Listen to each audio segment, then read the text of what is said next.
Good morning, my dollar bimbos. It is I, the villainous valuer of vintage volumes, back once again with another round of books. This one's not going to be about a purchase. This one's just, I read some books, right? That's sort of the point here, is that comics are great, and the stories are actually what gives them value. And there is a version of it where it's not speculating on the story, it's just paying for a story and enjoying the story as entertainment. Marvel would like us to believe that you buy new releases to get that experience. But new releases are on the shelf at $3, $4, or $5.99 nowadays. And the stories are kind of thinner. I think the page counts are down, ad counts are up. And also the amount of story in the story is down because they're just not hiring the right writers. They're hiring people from other mediums that they believe have a built-in audience, right? So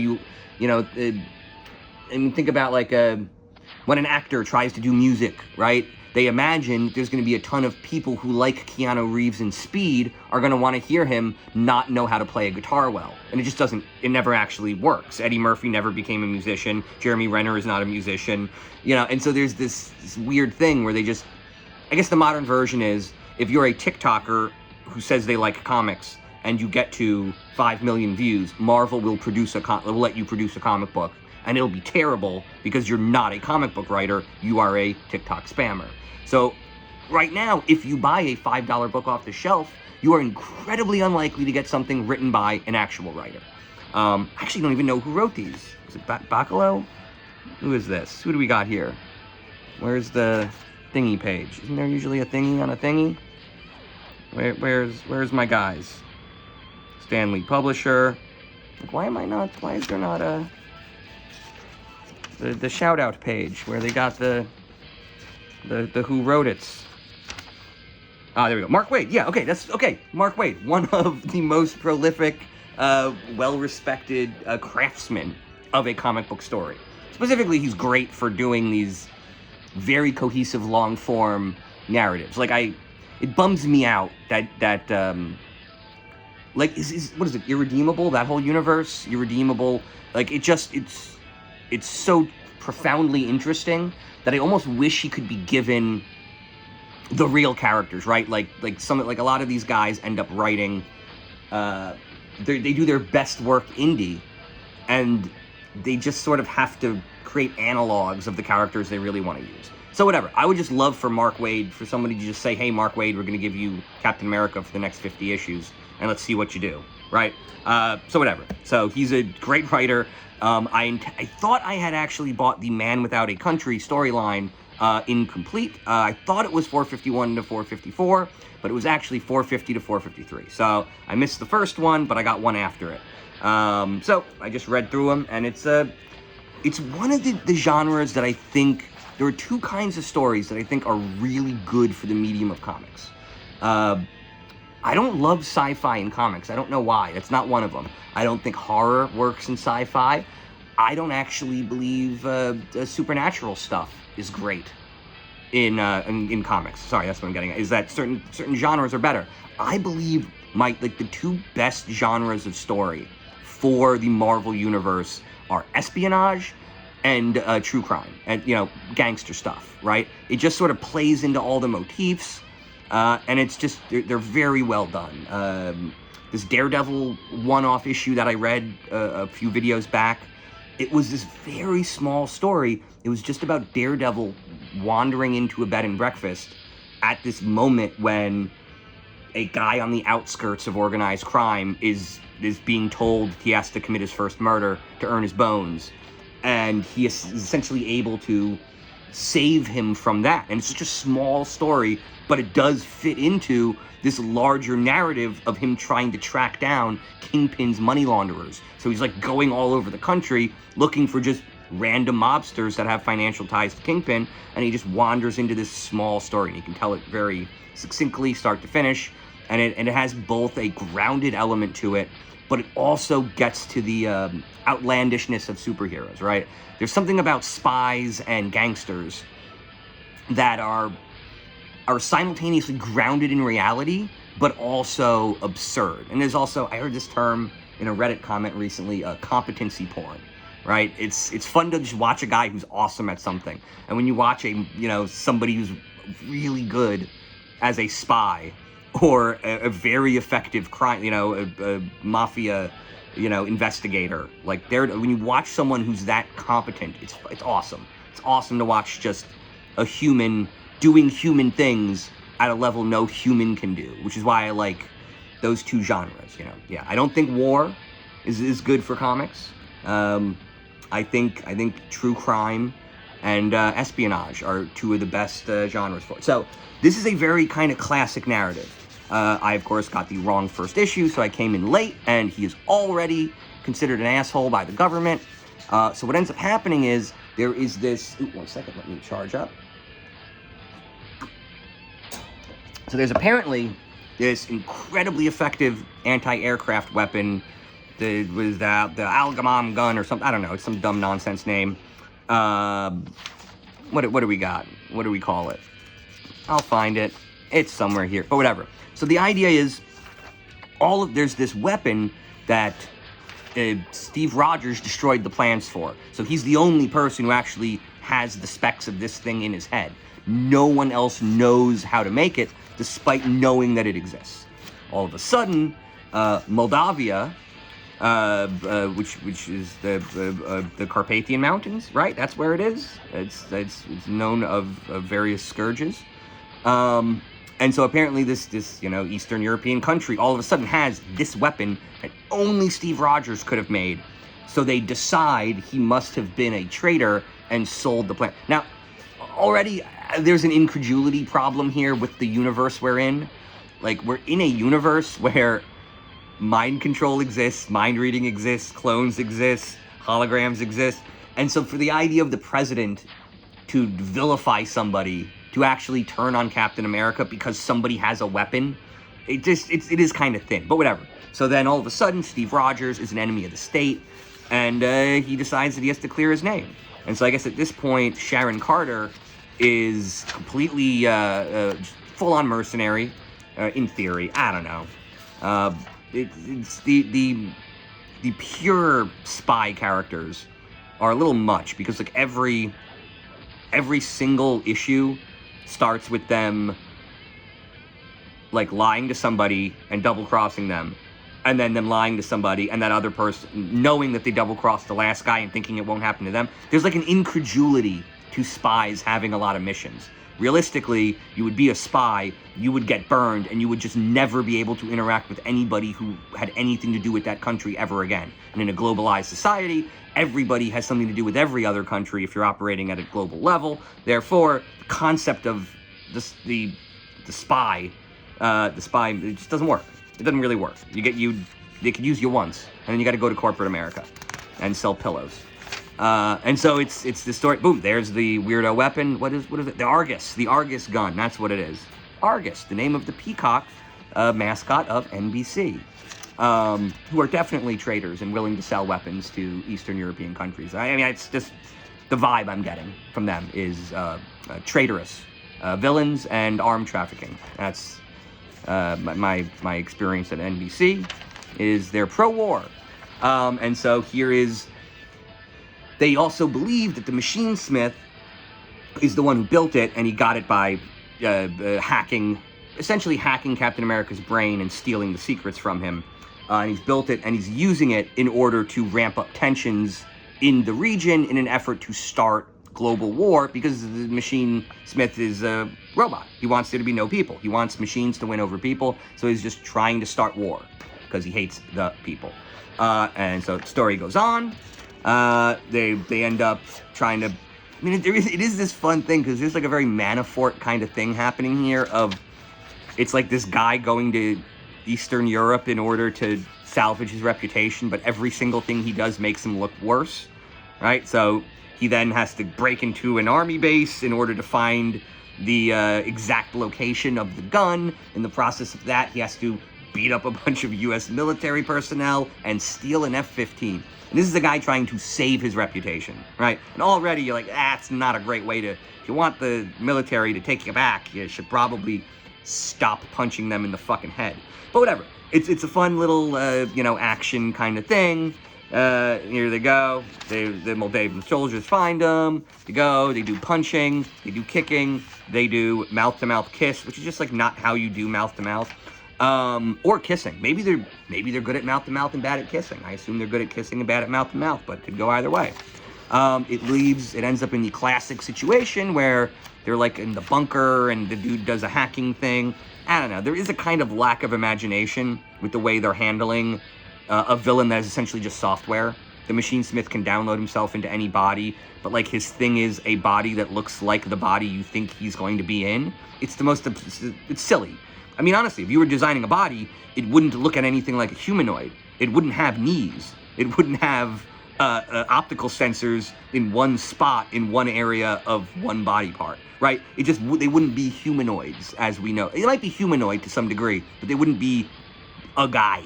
That wouldn't be an effective robot.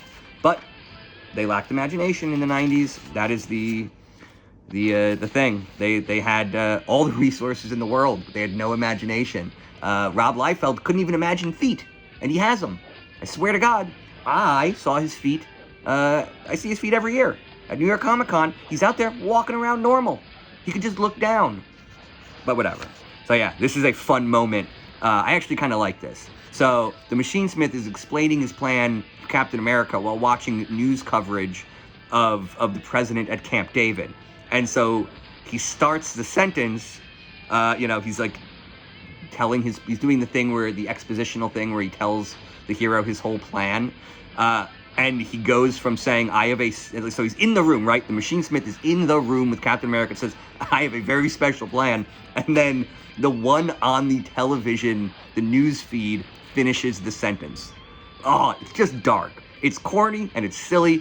And this kind of shot would be B-roll and there would be no fucking audio. But, of course, Captain America could read lips. And so that would also work. But then they have to do a little bubble where it says it was lip reading. Whatever. It's fine. I get it.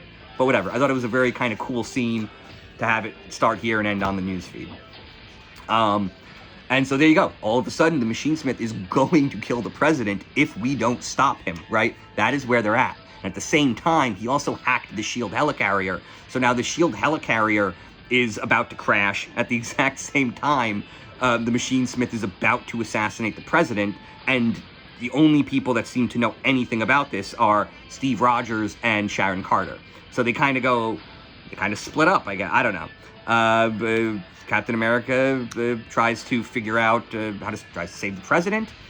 And Sharon is just, I don't know, what is she doing? I guess trying to,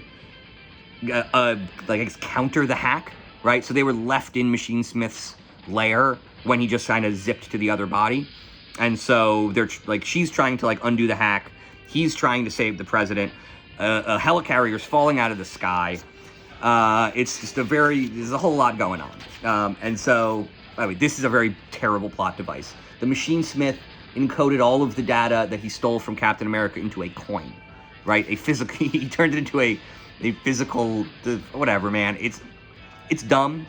It's not how data works. The Machine Smith it's truly based on a lack of cultural knowledge of what software is. And I think as of right now, the average person could explain the difference between software and hardware, right? The app versus the phone. It makes a lot of sense. Most of us get it now, but back then we just didn't get it. So basically every single thing in comics is a piece of hardware and software that is one. As opposed to just, no, this data is fungible. It would exist in millions of places in an encrypted fashion. It would be redundant and there'd be no way to destroy it or lose it. That's just how it would work. But whatever, it's fine. These guys are idiots. This was Isaac Perlmutter's era, by the way. This is like the fun, weird thing about this kind of, because this is all Cold War politics. This is about vaguely anti-Russian-ish states, and armed trafficking and another power up. Who is and isn't a hero? How do you, what happens when your country turns on you, when you're burned as a spy?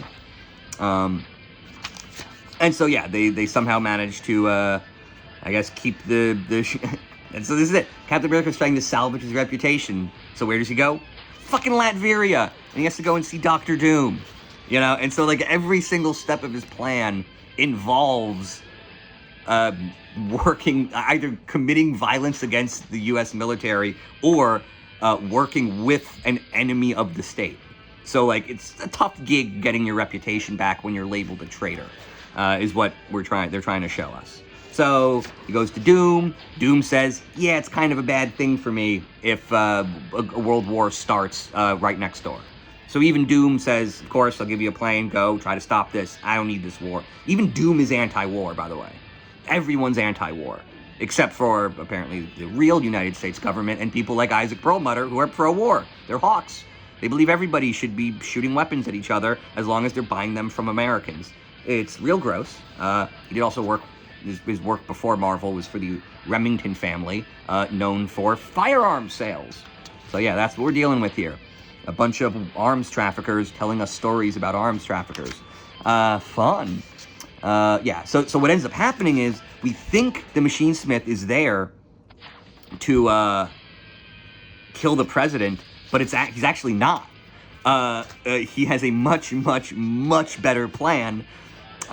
He wants a briefcase.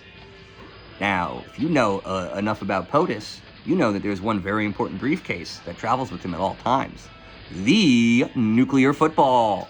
So it turns out he was actually just trying to get the nuclear football in order to launch all the world's nukes. So knowing that, like, he kind of knows the issues and this dude knows the numbers and that the Machine Smith can hack the president the same way he hacked himself in order to get the codes, he realizes he just has to destroy the football. So he realizes the Machine Smith jumped into another electronic device, this one being the football itself, and he just throws the nuclear football into an exploding plane. Basically just destroying this thing, because guess what? We don't actually need control of nuclear weapons at all. Nuclear football is only risk. I mean, by the way, this is me going back to meta shit. In real life, there shouldn't be a nuclear football. It makes no sense and creates way more liability and goofiness than it does security. There's zero reason for anyone to have control over nuclear weapons because nobody should fucking use them. They're bad. And anybody who believes in any process by which a nuclear weapon can be launched, if you're willing to make that a process, you're a bad person. So, whatever. Captain does the most righteous thing any human's ever done, and he blows up the nuclear football. And in the process of Machine Smith trying to hack the president to get the codes, he ends up realizing, shit, this is what happened to Captain America. Captain America didn't sell the secrets. The secrets were stolen from him, which, by the way, great an analog for hacking. None of us are stealing any information, but all of our phones are just soaking it up, and our phones are not secure. Anybody can get any information they want out of anybody else by hacking their phone. It is simply that simple, and it doesn't actually require anybody selling a secret. There's no reason for anybody to snitch or be a traitor. If you have some information that somebody in another country should get, they should be stealing it from you in order to maintain your cover. Whatever. It's fine. It is what it is. So whatever. The president realizes what happens, gives him back his shield, and once again, Steve Rogers is Captain America. There we go. The man earned his reputation back. So the next story, which I thought was going to be, I thought I was just going to get the saga. So this is sort of like the aftermath, the epilogue. It's that thing I was talking about earlier where there is zero reason for anybody to ever take a meeting with a spy, like at all, because they're lying and that's their job. So she's now traveling the world apparently with this coin that contains all of the information that that the Captain America ever had that was stolen by the Machine Smith. So she's shopping that around to, I don't know, what is it? It's like some Pad Quai. I don't know if it's a real Asian area or if it's one of these like fake Latvian style Tap Quai. Yeah.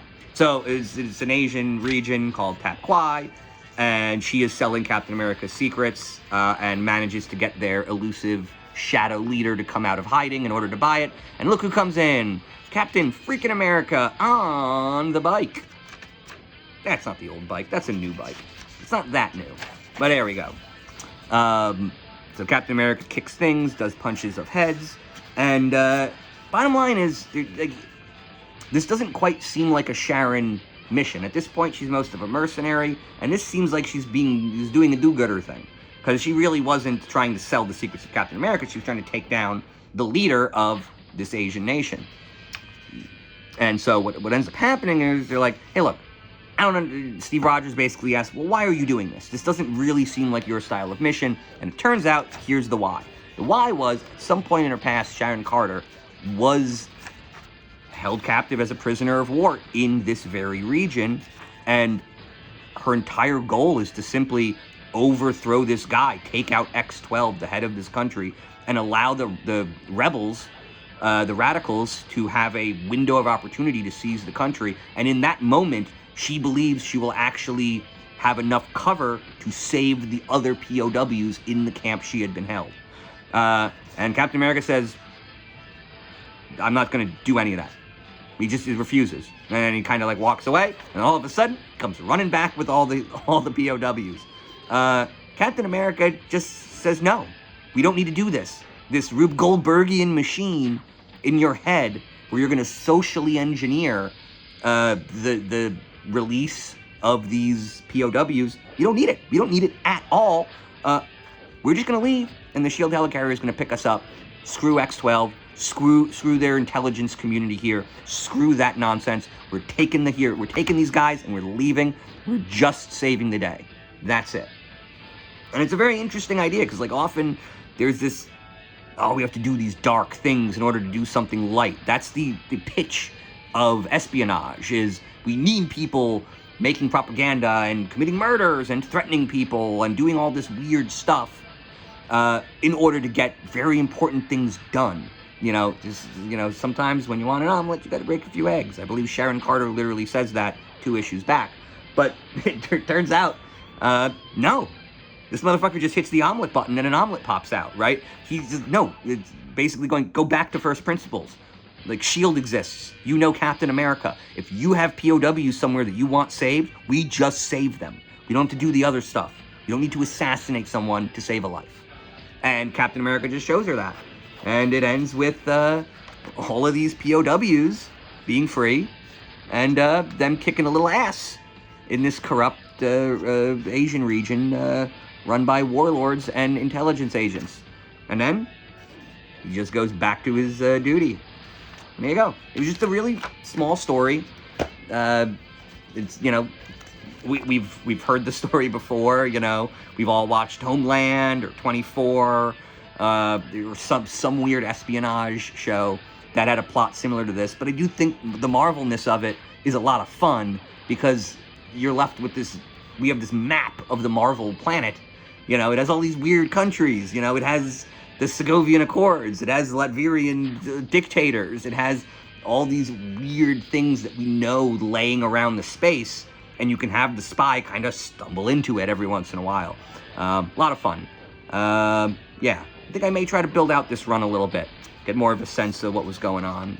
Is it all Waid? Yeah, it's still Waid, right? Is this one Waid too? Bong bong. Does this one not have a... There we go. Yep, still Waid. I wonder how long his run on this was. I may try to just fill that out completely, since I do love Waid. Big fan. There you go. Once again, when the character doesn't matter. It really doesn't. I happen to kind of like some aspects of Captain America, but mostly I like good writing. And when Mark Waid is writing, it's going to be pretty good. So there you go. This was a very, very 90s comic. Like, this is not timeless. This is very much of the time, but I do think it's still worth reading, especially when you find it in a dollar bin, right? This is, 45 minutes of story for $4. And by the way, look, it's a dollar bin, because everyone likes you can get them for cheaper. They'll give you the dollar bin books for 75 cents. They'll give you 3 of them for $2. So whatever. This is a couple dollars worth of story, and it helped me kill the time. I had a little fun morning reading this and drinking my coffee. And on that note, good night and good books.